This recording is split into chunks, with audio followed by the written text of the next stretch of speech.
How does this fucking keep happening? I swear to God, like, I know I need to check it myself every day, but there's no reason why it should be muted all of a sudden. Oh my God, and I'm now playing over here too. All right, here we go. Oh, good. I can't even turn the volume off. All right, well, anyway, fun start here. Point being, I have a new screen. Yes, I thank you. Even you're trolling today. You're light-friendly trolling, not in the mood for. We're fine. We're unmuted now. Fuck off, all of you. Fucking go to another channel if you don't want your content to be muted. That's how I feel about it. Anyway, have a new sheet today. Talk about Ryan Rollins up top to sum it up, the things you missed. Ryan Rollins, great play yesterday, 11x value. We'll see if he can do it again. He's questionable right now. Besides that, though, my big stand on the slate is SGA. I have him higher projected or basically flat projection-wise with Giannis. You can see it on this brand new screen here, just sorting my projection in order from top down. So on SGA here, he's had about a 1.7 fantasy point per minute rate at quarter time with that Chet home run going back to last year. For comparison's sake, and I was kind of trying to figure out why did Giannis do so poorly yesterday? And some of it was eye test. Wasn't crash the boards that hard. Some of it, too, could have been maybe things that were happening schematically to keep him from getting the full runway he normally got. I don't think that was really it, but it just felt like a weird game for Giannis yesterday. But I did look at his rates, and historically, going back to last year, when he has had time without Middleton, without Lillard, he's actually been a little bit less good of a player than you would think, about 1.6 fantasy points per minute. So for this slate overall, feels like a spot for me where, hey, taking a stand on a lower owned SGA, knowing the fact that he's had bigger upside, pretty big sample size as well, about 1,000 minutes he's played without Holmgren, to have that kind of production. He's averaging about 40% usage, I think a 40% assist rate as well. Basically, everything for the Thunder kind of flows through SGA when Holmgren's not in. So to me, this is one stand that I'll be making today, is a little bit more SGA, a little bit less Giannis. I'm not opposed to Giannis here, especially after he did, really ruin everybody's lineups yesterday. Like, there was so much value that hit. And the reality is not playing Giannis, playing a more balanced build was the approach to get there. I think there would be sort of normally a dead cat bounce kind of logic in going Giannis's way.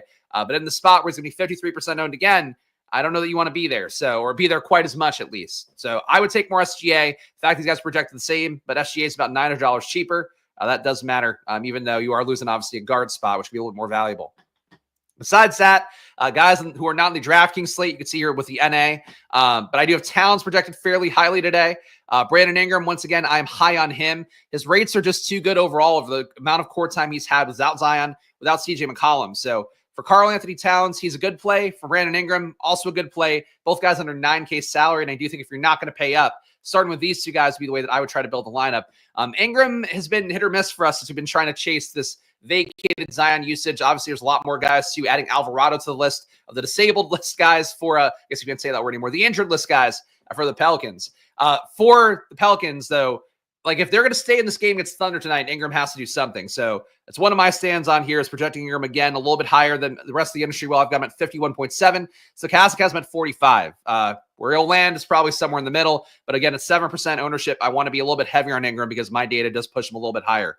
Wemby, I'm low on. I was trying to figure out why did I actually caught an issue on my sheet with basically an issue I had for kind of rookie players coming in terms of their per 100 minutes. So I was trying to figure out as I was digging into that, like what's going on with Wemby in my sheet. I think it's more that I have a harder time predicting the blocks and steals be the big differential here, where I'm projecting him about 7 points less, 7.1 less than Stokastic is. So I'm low on Wemby again. He's going to be 24% owned. He honestly might be being used a little bit more differently with Greg Popovich going out with sadly a stroke. Apparently it was the news that came out today that he had a stroke earlier in the month, and that is why he's not currently coaching the Spurs. But it did feel like the offense is running a little bit more heliocentric around him, where he was kind of creating offense out of, the elbow in particular, then creating a little bit more offense out of the post too. That could be a change that they're just kind of doing with Popovich out. So if you want to take the shot on Wemby today, I get it. I'm projected lower because I just don't think the rates match up with what the projection is for today. But if you were to go with the smaller sample, I do think he showed something different last game that might just be a higher upside without having hit the block steals upside as reliably. Like if he gets you 9 blocks and steals, it's going to, his projection is going to soar no matter what. But I think the baseline of the projection is going to look a little bit better now if he does keep the usage he had last game.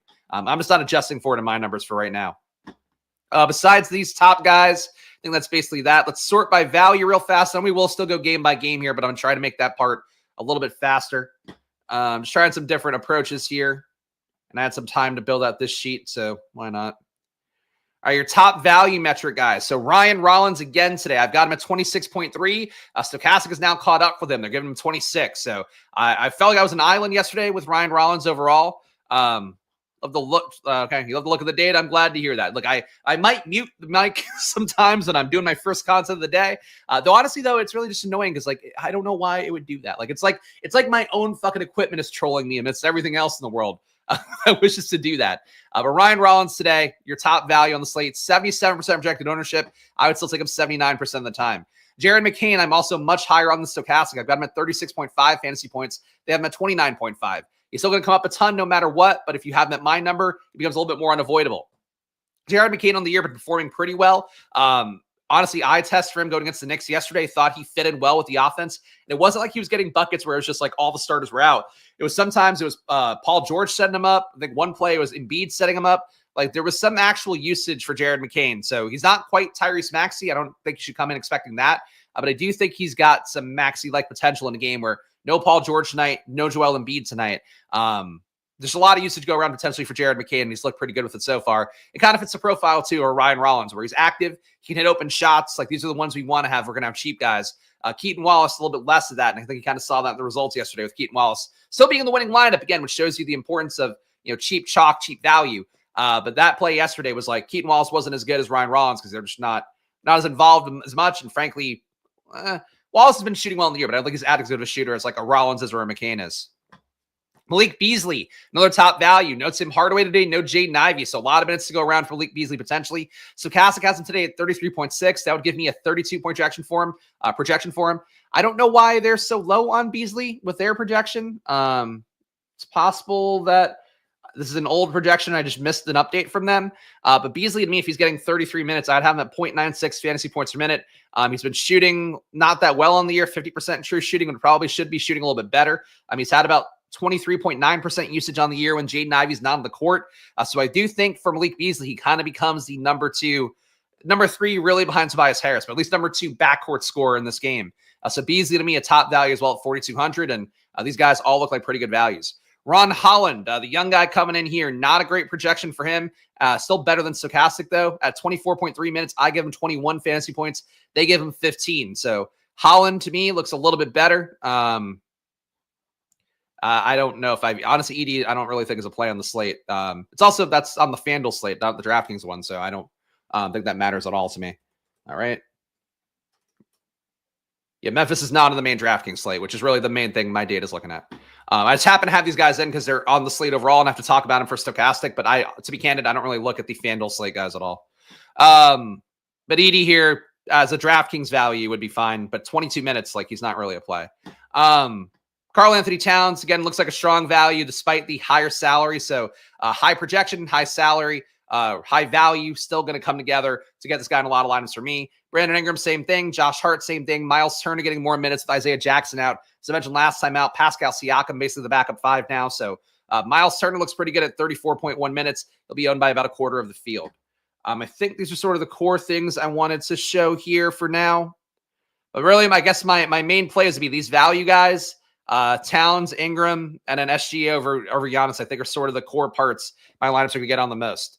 Let's go over here now and go game by game. We got Indiana, 112.8 implied points. And again, guys, sorry for the muted start. Unfortunately, I should check it myself, but I didn't. But if you appreciate this kind of content, make sure to subscribe down below with the like button. New videos every day, Monday to Friday at 4 p.m. Probably not going to do one tomorrow because it's only a one-gamer. And I feel like a showdown video for this, not really the most fun. So probably we'll skip tomorrow. Faint chance I might still do it. So obviously subscribe to the notification bell to know if I do, but more likely than not, it's like a shitty Mavs Jazz games. I don't know why the schedule's doing that, to be honest, but it is. So there we go. And of course, this video also presented by Unabated. So make sure to check it out. $30 off of Unabated's premium data and also their sim prop tools, which you'll see me use on the screen here in about 18 minutes. I'll show you guys the live data coming in from their traditional NBA projections. We'll check out the live markets as well for points, rebounds, assists, and PRAs and try to find you guys some good bets today, whether you're betting on sports books or on the pick'ems. And honestly, the bets have been hitting at a pretty good rate, so I've been feeling pretty good about that. Hope you monetize this data sheet. I'd gladly put my annual St. Jude's money towards this instead. Yeah, I could. The issue is, like, I just don't want to be responsible for updating it every day. Like, I can't guarantee I'm going to update it at 8 p.m., 9 p.m. because, like, some days I just look at the sheet and go, like, oh, this guy is out. I don't even want a late swap. Like, depends on the day, though, if I think it matters or not. So that's sort of the main thing with me. But if people have interest in it, at least when we get channel memberships going, maybe I'll think about it more. But I appreciate it, and maybe I give VIP access to some people who are currently in the NFL Splash Play channel. All right, so your numbers right now, you got Indiana 112.8 implied points. As I mentioned, Miles Turner, one of the chalk plays in the slate, probably going to be the equivalent of Goga Batadze ownership on yesterday's slate. I've got him at 38.2. Stokastic has him at 37.2. Sim-wise, which you can now see on the screen here, this is my sim column. Honestly, I can highlight it because I feel like this is probably what you guys want to know the most is what I would be playing in a 150 set. Let me just see if I could do one more formatting. Let's do color. All right, so my sim percentage will be the yellow column. So you can see I'm getting 29 or 28% Turner, also getting 26% Mathurin. Mathurin, the dual position eligibility, always going to be a thing that bumps guys up a little bit more in terms of the ownership, but also good projection on him. 36 minutes projected for Mathurin as well. As I've mentioned, pretty much every time Indiana's been on the slate, you're getting about 25% usage for all these guys, a little bit less than that. So it's a pretty clean split. As a result, you can sort of play whoever, but it really is not dominated by Siakam, dominated by Halliburton as much. To me, is making Turner and Benedict Mathurin look like better plays generally on most slates. For Orlando on their side, no Paolo Banchero still at this point.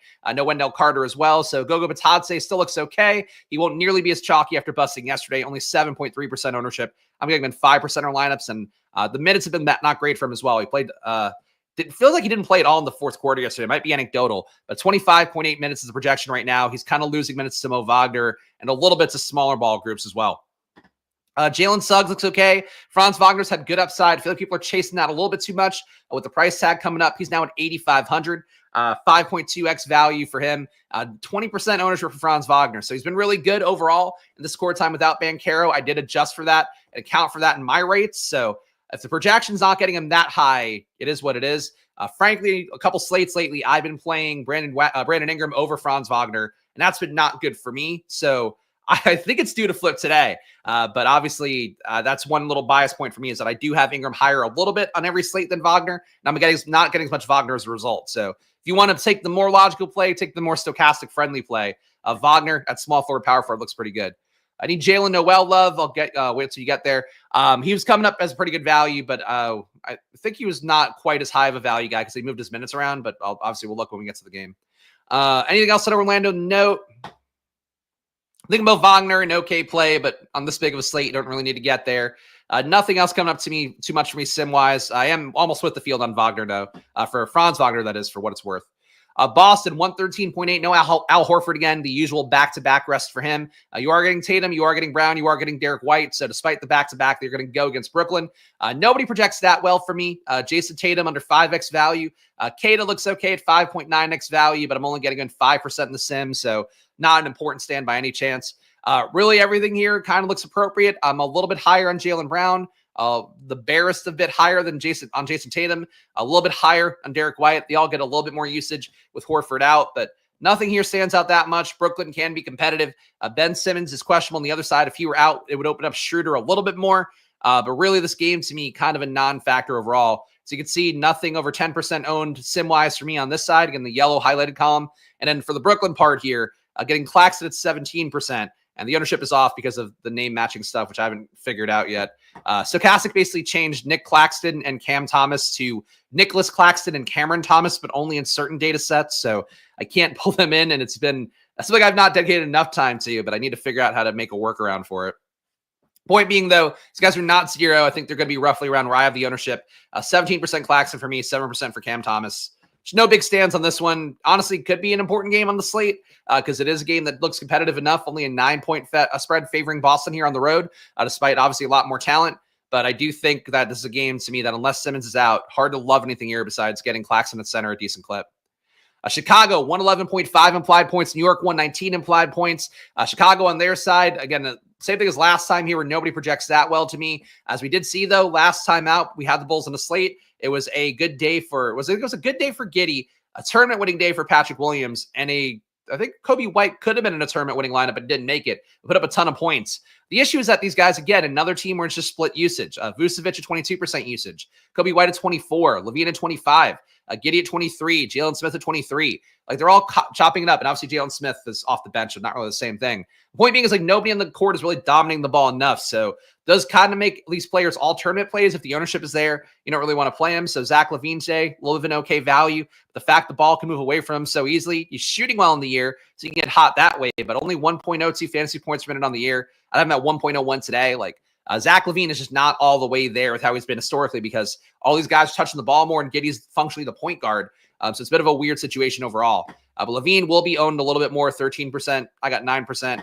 Nothing else here seems important to me. Chicago plays a lot of pace, but these guys, I think, a little bit too expensive here against the New York team that is good and defensively not as good as they've been in the past, but just nothing really connects for me here data-wise. On New York side of the equation, a lot of ownership to all these guys. 45% ownership for Karl-Anthony Towns. I'm getting him at 63%. Thought he said a good day for Diddy. No, I don't think he's going to have a lot more good days. I'm sure in the past he had some good days, but not socially acceptable ones.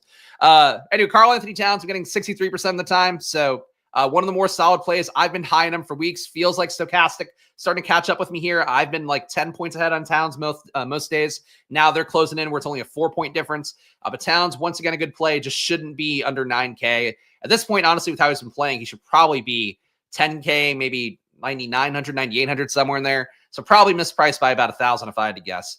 Jalen Brunson, still shooting well, good usage. He's just not quite as good of a player with Towns being out there. He's going to be 17% owned today. I'll have 7%, and I'm fine with that. Josh Hart, the crush of minutes. He hit 50 fantasy points yesterday and really didn't do anything impressive en route to doing that. He's out on the court so much, getting 37 projected minutes today. Issue is a back-to-back, but New York, they have guys who were injured behind him, so I don't know if that really cuts Hart's minutes at all. I've got him 39%. He's at 25%. The small forward, power forward, I feel like Josh Hart, I don't know if he's winning tournaments enough. Obviously, I haven't won one, but a lot of my best finishing teams seem to have Josh Hart sliding in every single slate because he'll give you 30 to 40 fantasy points. Then the upside, like yesterday, will give you 50. He just doesn't kill you at that spot, and he's not priced enough, I think, for that reliability and a dual position eligibility. So I like Josh Hart again. Happy to keep being over the field on him. Tibbs does grind his players cocks to a nub. That's true. Back-to-back, 38-minute days, a little bit rough. Hart, I don't know what Hart's minutes were offhand, but he felt like he was playing till the last minute of that game yesterday because NBA Cup, trying to drive the score up a little bit more to get the point differential. Brunson questionable. I think he goes, so it's not really anything I'm accounting for right now. But certainly Brunson being out would open up a lot of usage. Get more Miles McBride, potentially campaign. I'm not sure if they would actually start campaign. I think they would probably keep the bench the same, but Colette gets a little bit more. Probably still wouldn't be a play. I think it would mostly just still be more Hart. More of the wing guys, Bridges and Anunoby, more Towns if Brunson were out, but I don't think Brunson's going to be out. Cleveland, 114.5 implied points. Philadelphia, 103.5. As mentioned earlier, I guess when I was muted, no Embiid today, no Paul George today. Both guys in their injury recovery on a back-to-back. So Cleveland should win this one pretty handily. If they're going to stay competitive in the game, it's probably Kelly Oubre. Kelly Oubre's had about 30% usage in court time without Embiid, without Maxey over the last year. Of course, Maxey out again as well today, though he'll be out for about a month or so. I think maybe more than that. So besides that, Philadelphia, it's just skeleton crew team. They're an 11-point dog at home. I'm sure Philly fans will be very generous here. The locals, known for their hospitality towards teams that are underperforming. The good thing here, though, is that Philadelphia, Jared McCain looks pretty good. As I mentioned, one of the top values for me. I would get him 86% of the time in the sim lineups I had. I even projected at 36.5. Stokastic has been 29.5. He's been reducing about 0.99 fantasy points per minute, but with his usage rate, contributing a little bit in rebounds, a little bit in assists, I'm at 1.12 fantasy points per minute today. So to me, Jared McCain, I probably, for the lineups I put in, usually because I'm dealing with the kid right before he goes to bed, and I don't want to worry about guys getting injured. I'm playing 5 lineups tonight in the big tournaments most nights. Same thing I'll be doing tonight, probably maybe 10 if I have enough ability and Luka's not being a pain in the ass. For those lineups, I've just been locking guys. So yesterday I locked in Wallace and Ryan Rollins. Today I would lock in McCain. If Rollins is going, I would lock him in. Beasley, I probably wouldn't lock in, but he's honestly close to it. Noel, I think same thing, not that far off. I think there's a few ways to do things tonight, but to me, it kind of centers around McCain and if Ryan Rollins is going, Ryan Rollins as well. Kids who severely affect DFS play. I have to make a choice here. I've noticed my stress levels when I put in too many lineups. If I were crushing an NBA right now and had, the bankroll, the full bankroll, hadn't invested all of it in a startup, I'd probably be like, hey, Alex, fucking deal with it a little bit more and she'd be okay with it. But for me, I'm not doing the morning shift, so I got to be a little bit more attentive with the kid. And the best I get is I'm crunching my laptop here. I've actually been doing a different process, which I'll share with you guys real fast in case you're curious. I'm actually building my lineups in the solver, importing them into Stokastic, then simming off of my own base projections because I feel like I'm losing a lot of my lineups to the Stokastic part. And I don't want to lose my data because I think my data is what makes my stuff special. So that's something I've been doing for myself, which if you want to, again, combine the solver and Stokastic, It is a way to get unique here, to play different from the field. And obviously Stokastic, great on its own as well. But if you make your own data like I do, I think you want to try to take advantage of it. So you got Eric in the chat here. Oh, what's up, dude? Sorry from the beginning. Just want to say thanks again. Skip past the muted part if you're starting from the beginning. But yeah, glad to have you guys here. Appreciate you guys being here. If you are watching for the first time here, might be the first time we've crossed 50 live here. Channel's only been 3 weeks old. So please subscribe down below. Hit the like button. Leave a comment. I show you guys my top plays up top. It's going to be part of the process now. Go game by game. I'll show you guys the top prop markets as well. And of course, I do have the deeper dive on Stokastic coming up at 5 p.m. as well. So tune into that. My pal Josh Engelman will go through the slate again, and I'll have somebody pushing back on my insane projections. Going to be Cleveland side for me. Ty Jerome, a value pivot. He does produce really well in core time when he's out there. 21% usage rate on the year, 29% assist rate, 1.23 fan sports minute is fucking bad shit. But on slates where there aren't value, I've been going to Ty Jerome a little bit, and it keeps working well enough that on this slate, you don't have to go there. But if you really wanted to get away from the chalk and let's say a chalky lineup where you're playing Giannis, some other high-owned plays, I think trying to go Ty Jerome's way as opposed to going to a Ryan Rollins' way or a Jared McCain or a Beasley or a Noel, that'd be one way to get different. So Ty Jerome will highlight. Everybody else here I don't love as much. I am, of course, low on Donovan Mitchell compared to markets. I don't really know why, to be honest. He's just not producing as well per 100 this year, and I think my rates affected by that a little bit more than some other projection systems are. 3 games late slate with 50K up top. I mean, great. I know 3 game NBA slates to me never the most fun, and late slates it's tough because like you're going up against some of the sharpest 150 maxers for a 3 game late slate. One of the best examples for me is when I was still at Stokastic. I was like, it was actually just after my dog had kidney surgery, so I was like, really wishing I had money because it was legit. Had to be 20 grand out of pocket for my dog to have kidney surgery. It fucking sucked. But anyway, went through that, had a late slate where I was riding on last minute, and I'd put in, again, my usual like 5 lineups into the big tournament is what I'll do, just to kind of get a sampling, put in my best foot forward, but not, kill my bankroll on one night. Not the most plus EV way to play, but if you want to win in the big tournament, it's the way to do it.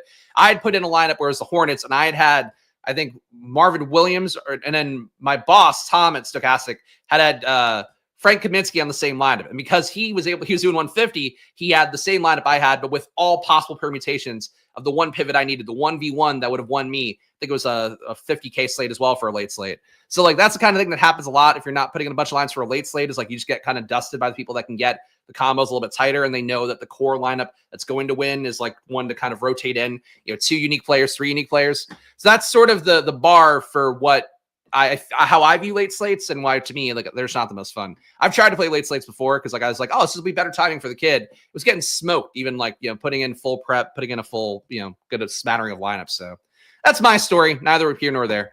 New Orleans 105.3 implied points. Oklahoma City 119.8. 14.5-point dogs. I mean, we just saw Atlanta hang in and beat Boston yesterday as a 16-point dog. That was, I think, the 4th highest spread ever for an NBA team to win. Not likely to happen 2 days in a row, would be my thing. That said, they're going to be competitive in this game. It probably just come in the hands of Brandon Ingram. So Brandon Ingram overall in court time, without Zion, without McCollum, might be without, I might have put in one more guard in there. But I'm going to pull the exact rates here just so I can kind of cite it, because it's like crazy how good he's been when the other key Pelicans aren't in. So Brandon Ingram, 536 minutes without Zion, and this is actually still including Alvarado, so still including another ball handler, but without Zion, without McCollum. So Ingram, 1.39 fantasy points per minute, 37% usage, 39% assist rate, 11% rebound rate. It all flows through his hands. So that's sort of where I'm playing with Ingram. I did watch the entire Pelicans game the other day because I've been so invested in Ingram, basically every slate since Zion went out.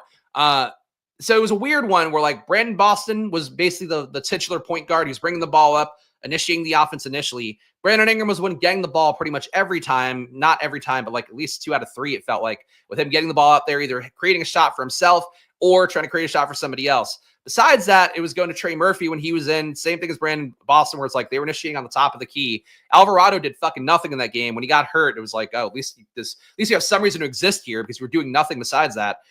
So those 2 guys really dominated, Boston and Murphy. And then Yves Missy got off, or Yves Missy, I think I'm supposed to say it. Yves Missy like got off and had like the best game he's ever played at center. It was like a weird game where Ingram was at 33 points at half, and then it just kind of got away from the second half. I think if they're going to hang in this game, and I think playing them hanging in this game based on the ownership is a viable outcome. You got nobody here under 10% or over 10% owned besides, Noel, who's okay and did play a good amount of minutes. Brandon Boston, who again is basically functionally the lead point guard here, 23% owned. But nobody's going to play the guy who, like, if this game somehow hangs in and you get SGA's ceiling Ingram's probably a part of that. So I like Ingram again. I have been close on Ingram the last few days. He hasn't killed us, I think, besides the first time against Orlando when Zion first went out.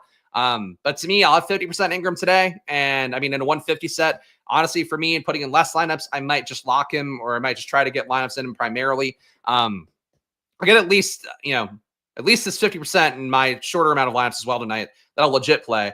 I think he's a good play. So I think it's worth a shot. I also like SGA a lot, as we mentioned up top. 7% field ownership, I'll have him at 25. So pairing those two together, I think a good thing you can do with all the value on the slate to try to capture a ceiling.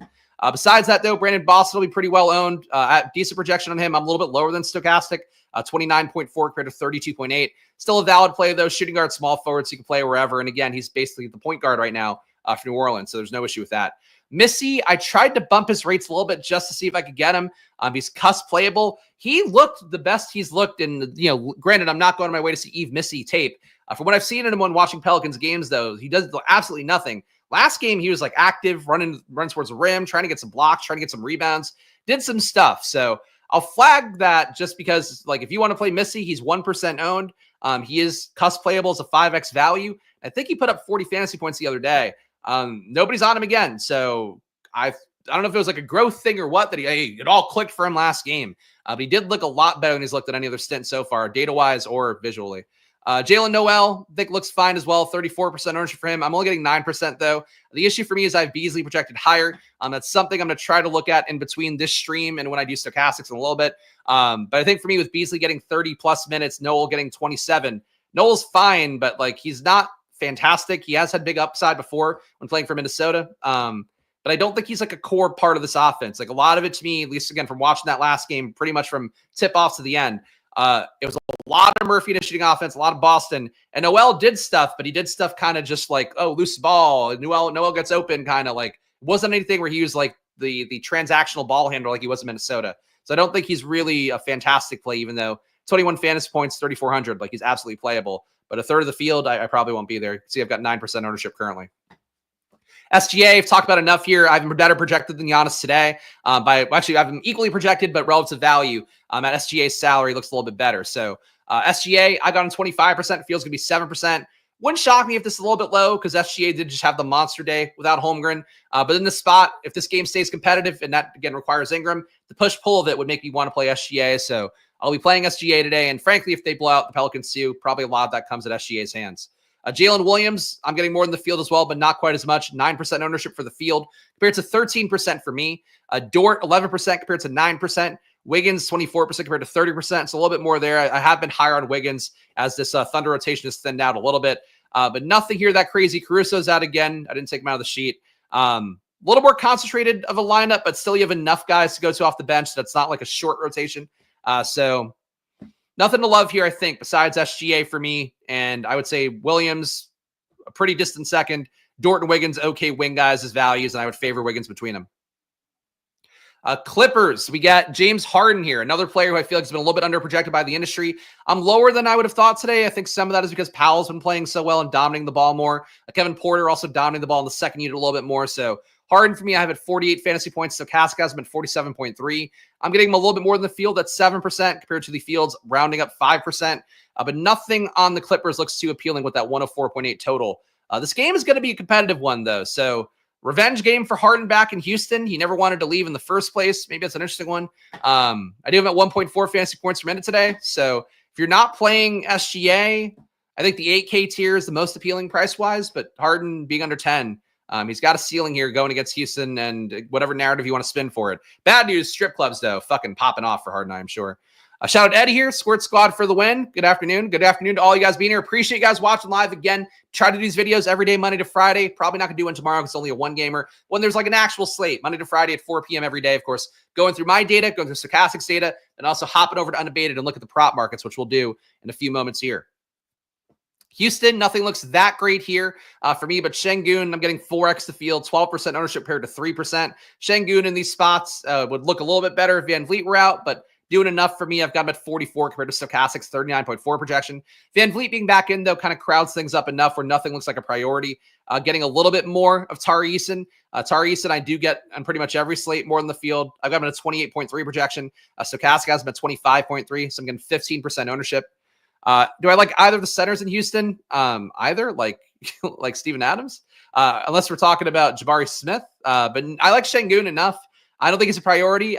Towns to me, I'd rather pay up to go there. That said, it's going to be much chalkier. Şengün at 3% ownership. To me, getting 4x the field like this, like that's not something I'd override with the sim. If I get him in the lineups I hand select later, great. But priority wise, I'm not sure about that. Drummond Q tag now. Oh, okay. So that'd be interesting. I mean, Drummond would open up Yabusele. He's already projecting pretty well for me, and I was getting 20% of him. So Yabusele would come up. After him, we're digging kind of deep. And you really don't want to play small ball against Cleveland. Oh, you meant Zubac. Zubac for me, not a priority play. Still projects well enough. I got him at a 4.4x or 5.4x value, but I'm only getting him 5%. I think the salaries for these guys don't really work that well. Zubac in particular at 8K is just like a little bit lofty for him, even though I'm projected for 43.7, but I'm like way high compared to Stokastic at 37.9. And that's not one for me. I'm going to go like try to override too much. So if I'm not getting him when optimizing and simming, I'm not going to force my way to Zubac on the slate, but I think he looks okay. Honestly, he and Şengün, I think I have them both at 5.4x values, both projected around 44 fantasy points. I think they are both very valid plays at the same price tag, just not, I think it's not the ideal price tag for me on the slate because of how, my projections work. Now everything kind of aligns off of that. Detroit, 103 implied points here. So mentioned Malik Beasley. He's projected for 32.3 minutes, or actually, no, 33.6 minutes. I'm giving a 32.3 projection. He's been having 23% usage on the year. In court time without Ivy, it goes up a little bit more. Let's see. Malik Beasley, 150 minutes, 320 possessions, 24% usage, 10% assist rate, 0.94 fantasy points per minute. So today I would have Beasley projected at 0.96 fantasy points per minute, a little bit higher than the season average, but Ivy leaves a lot on the table. I've mentioned Ivy a few times on these shows. Ivy's usage has gone up. His assist rate's gone up. He's basically vacating about 50% of the possessions that are on the court when he's there. So I think for Beasley, he's another way for me to get unique-ish, 24% owned, but I'll have him 61% of the time based on the sim results. Cade Cunningham looks good to me as well. Certainly another pivot. And that's sort of the tough part in the slate is like, to go to Harden, like I like Cade Cunningham more. Not having Ivy out there opens up so much in the backcourt. Cade Cunningham having a ceiling game here against a depleted Milwaukee team is absolutely in the cards potentially. So having 17% Cade Cunningham, wouldn't be mad having a lot more.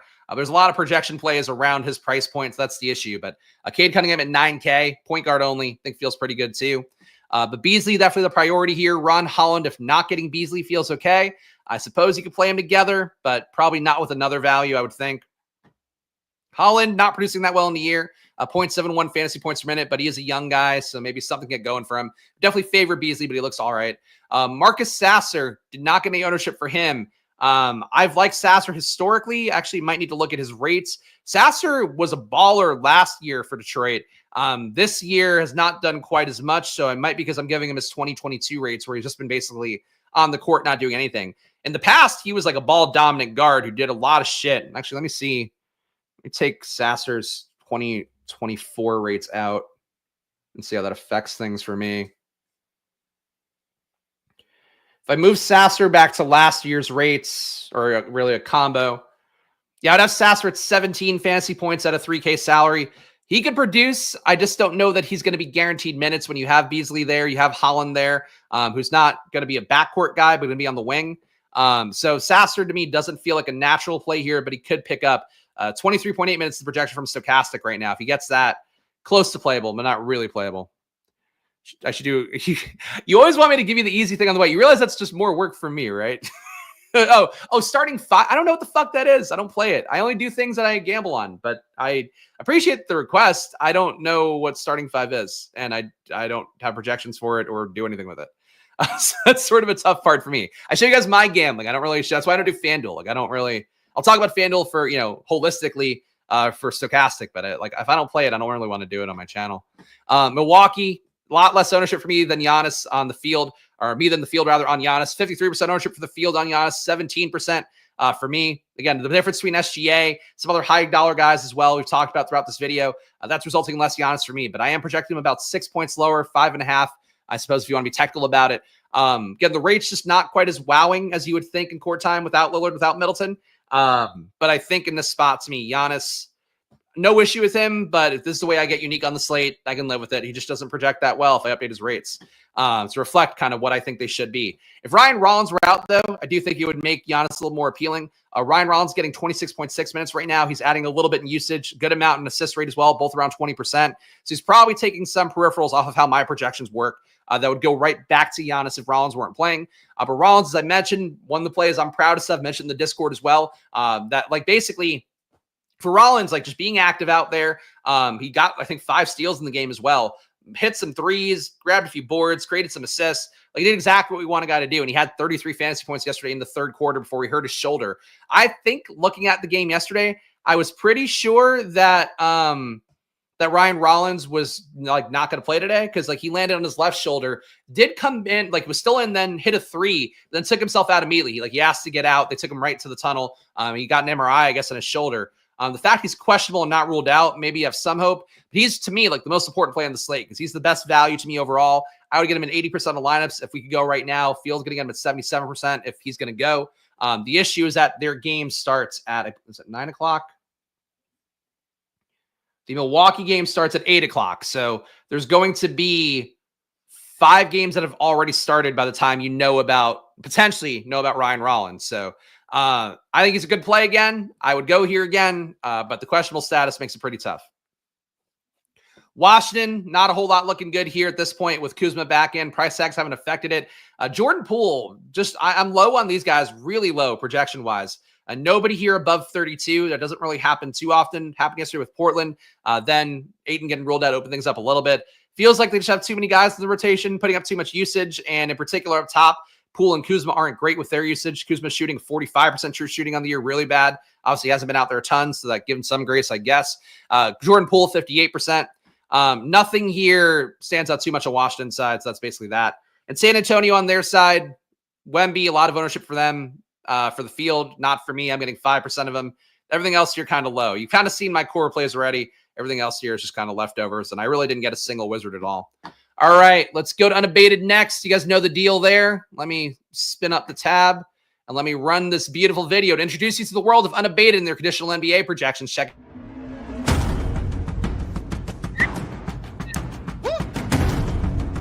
You need too much Ryan Rollins with Brandon Ingram. These guys know what they're doing.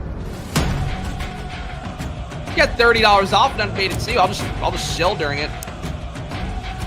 Promo code SPLASH at Unabated. We're gonna get you some sick props here. You're gonna be seeing the screen in a minute. You want real-time news? You got it. You guys are giving updates all day long. That Discord's popping off. Oh, you want some graphs? We're gonna show you graphs in a second here. Check it out. Get ready, boys. Lube up. Graphs coming. No pun intended.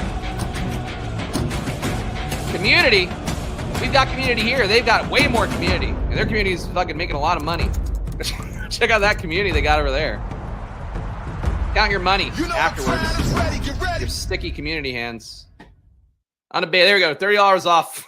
Promo code SPLASH. Let's go to Unabated right now. So let's show you the prop tool here. Of course, we're going to do what we always do to try to find some good prop bets here for Underdog, for PrizePicks, for DraftKings Sportsbook, and FanDuel, basically the main sportsbooks out here. We're going to run some simulations off of Underdog's conditional NBA projections, which basically reflect if one player is questionable, they'll have a set for that player being in, a player being out. So lots of good ways to get EV here. And their sim tool basically sims out the stuff based off standard deviations 10,000 times. So a very sick tool that we get to play with here on stream every day. And let's see what we're going to get as the sim is running.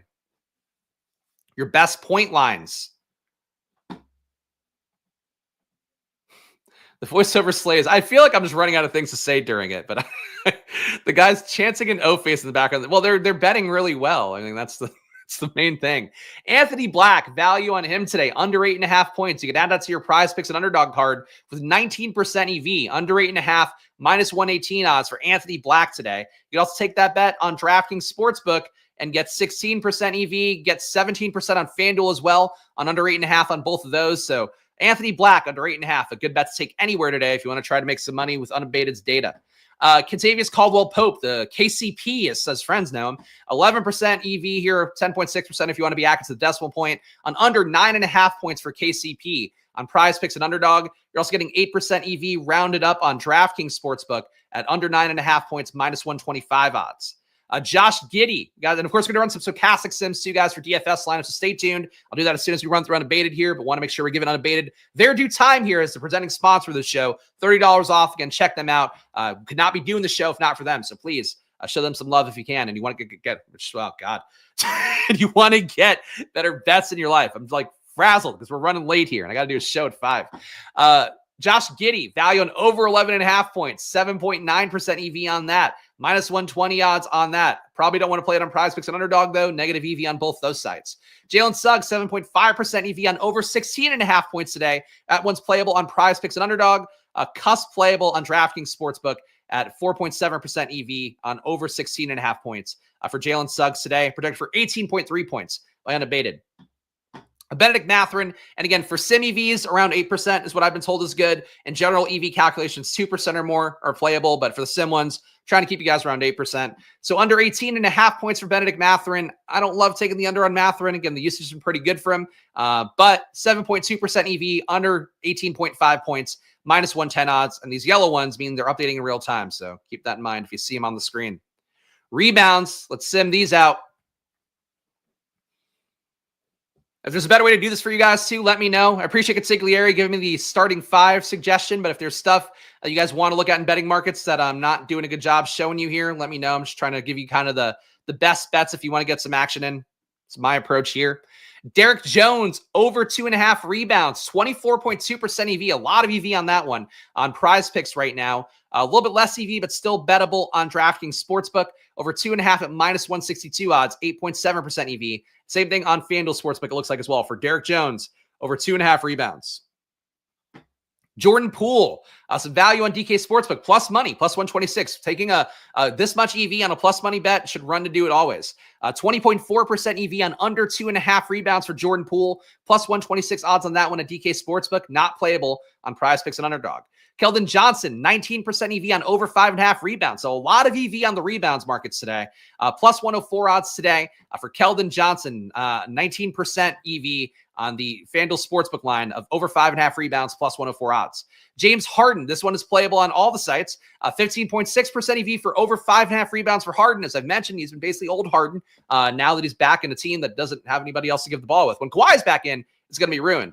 For now, though, he's basically old Harden, and he's playing in Houston. So no strip club docking here. Over 5.5 rebounds, both literal docking or points docking. Minus 128 odds on this one for James Harden, 15.6% EV. You're still getting 10% EV playing over 6 rebounds on PrizePicks if you want to add that to a card. Julian Champagny, under 5.5. I hate his name so much. I feel like I say it a different way every time. 15% EV for Champagny, under 5.5 rebounds today. Minus 118 odds and not playable on DK Sportsbook. But 15% EV if you add that one to PrizePicks. Champagny, under 5.5 rebounds. Champagny, I think it's it, whatever. Stefan Castle, 11. I got that one right. 11% EV on over 3.5 rebounds today. Minus 110 odds on DK Sportsbook, not playable on Underdog and PrizePicks. And the Valanciunas one, over 7.5, plus 122 odds. Looks like a good rebound prop as well if you're playing on FanDuel Sportsbook. Assists, again, Unabated tools, the best tools you will find to give you the stuff. I'm using data, which honestly is just not used by as many people as stuff like Stokastic's tools. Like Unabated is like the most premium data product used by professional bettors. So if you want access to projections as well, you can just make your DFS projections off these too. But the betting tool really is like, I mentioned a few times here, and just to be candid about it, as somebody that made a betting startup, using their product just makes me feel like an asshole for making a betting startup and not having it be as good as theirs is. So that's basically how I feel when I use Unabated. And if that's the case, then you should use it too. All right, we got a lot of better lines here. I'm just hoping they're going to resort. All right, here we go. All right. First time I've heard it said Champagny. All right, Champagny, I think is it. Champagne. from of course, the region of Champagne in France. But no, Scottie Pippen, back to this assist. 30 points, huge EV. So I want to make sure to get this because this is fucking a crazy amount of EV. 30.6% EV, Scottie Pippen. It feels like they're not accounting for Bane and Morant out. Marcus Smart coming back in is going to hurt Scottie Pippen, but not hurt him that much. Plus 122 odds and over 6.5 assists right now. Also playable on a PrizePicks card. Over 6.5 gets you 8.7% EV for Scottie Pippen's assists over today. Giannis, value on the under here. Under 7.5 assists has 19% EV. Playable on PrizePicks, and you're getting 10% EV if you play under 6.5 assists for Giannis at plus 115 on DraftKings Sportsbook and FanDuel Sportsbook. Jordan Poole under 5 assists. A lot of hands, a lot of fucking chefs in the kitchen for Washington at this point. 15.6% EV for Jordan Poole, under 5 assists for him. That's playable on PrizePicks. You also have 13.4% EV, playing under 5.5 assists at 5.5 assists and minus 154 odds on DK Sportsbook. Harrison Barnes, 14.5% EV for under 1.5 assists on a PrizePicks card. You can also play him on an Underdog card right now. Cade Cunningham, 12.6% EV on under 9 assists. You can play that on PrizePicks. Not quite as playable on DraftKings Sportsbook and FanDuel Sportsbook. Tobias Harris, value on under 2.5 assists at minus 118 odds on PrizePicks. Again, part of a pick'em slip. You'd also play that on DraftKings Sportsbook, 8.9% EV on under 2.5 and minus 125 odds. And lastly, Austin Reeves here, over 5 assists, gets you 10.6% EV on a PrizePicks card. And at this point, you probably should have had your PrizePicks card good to go. We'll do PRAs, though, for one more look. And then we'll hop over to the Stokastic Sims to see what they got. And again, please support Unabated, $30 off this tool, $30 off their data, $30 off all their monthly plans using that promo code SPLASH. Vika Zubac, 13.1% EV on over 29 PRAs. You can play that as an Underdog pick'em. That's the most appealing. Still playable as a PrizePicks pick'em at over 29.5 PRAs. Derek Jones, really it's not good enough EVs. Make sure that sometimes you have to scroll all the way down and then resort, and then it works and gives you the best ones up top. I think we might be missing a few better ones. Just make sure.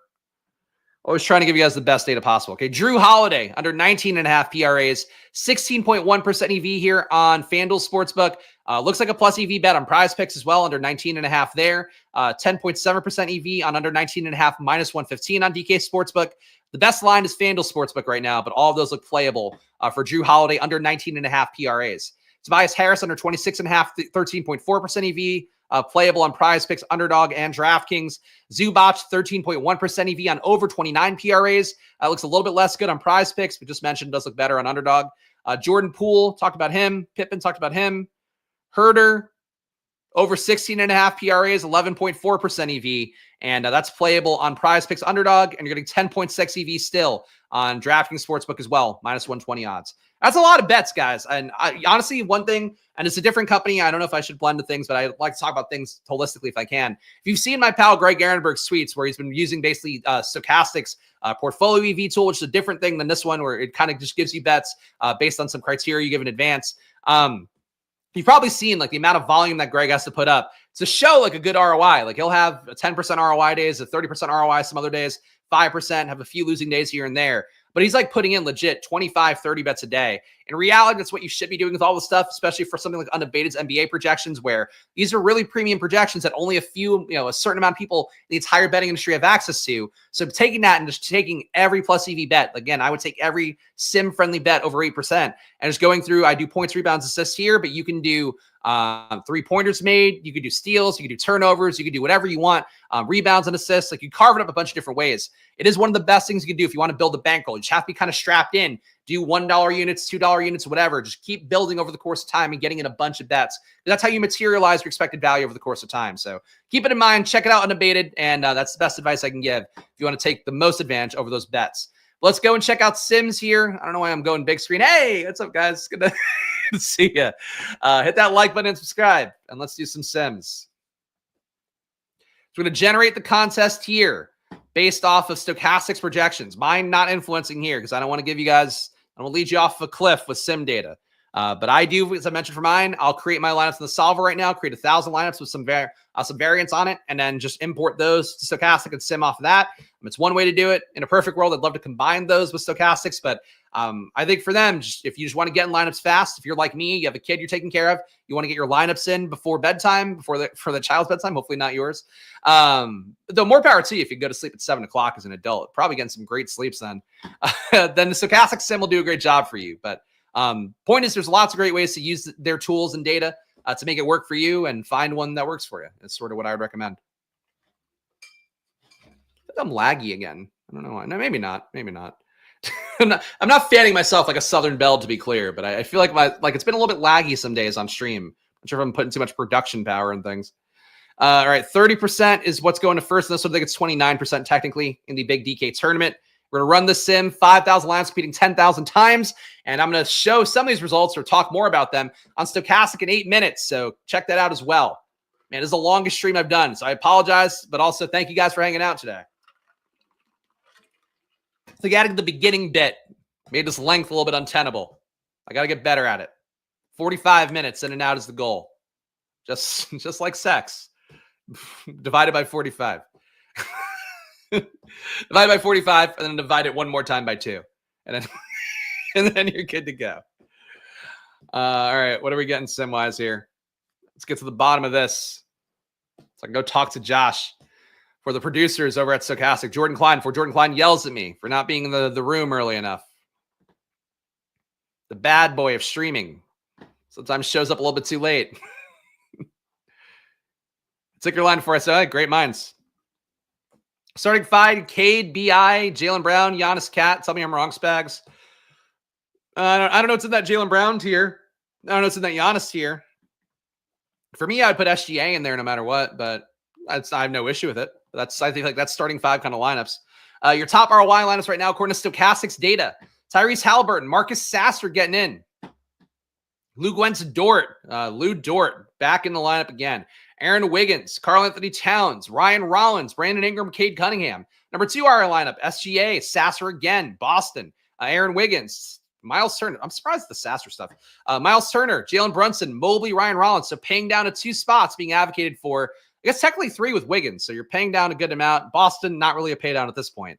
Cade Cunningham, Jared McCain, your number 3 ROI lineup. Benedict Mathurin, Giannis, Andre Drummond, who might be out here. Downgrade to questionables. We found out during the stream.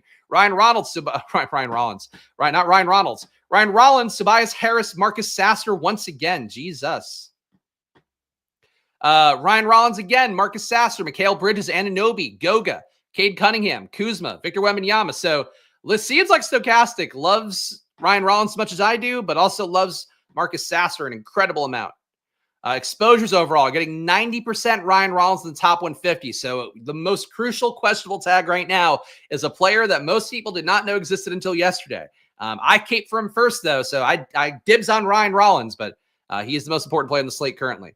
Cade Cunningham, 51% compared to 13% ownership. So still a good amount of Cade here, more than 4x the amount of Cade. Jared McCain, 46% compared to 60.5. So they are lower on Jared McCain than I am. I like Jared McCain a lot.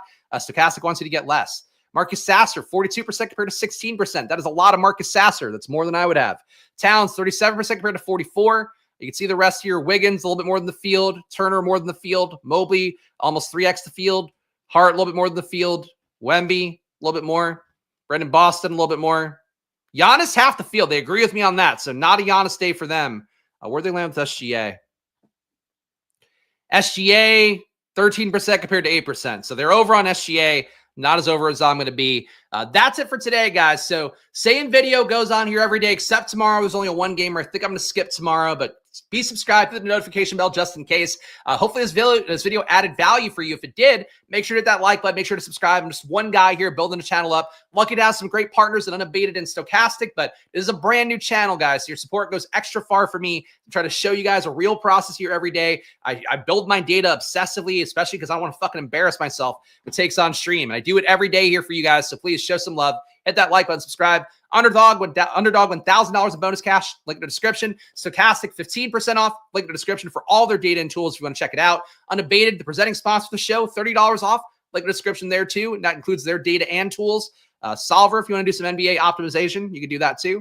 But I'll be back tomorrow, guys. So gamble responsibly, even if it's always money time. And heading over to Stokastic now. So come watch me with my pal Josh Engelman on there as well. I'll see you guys there. Enjoy your days. And of course, good luck. Bye-bye.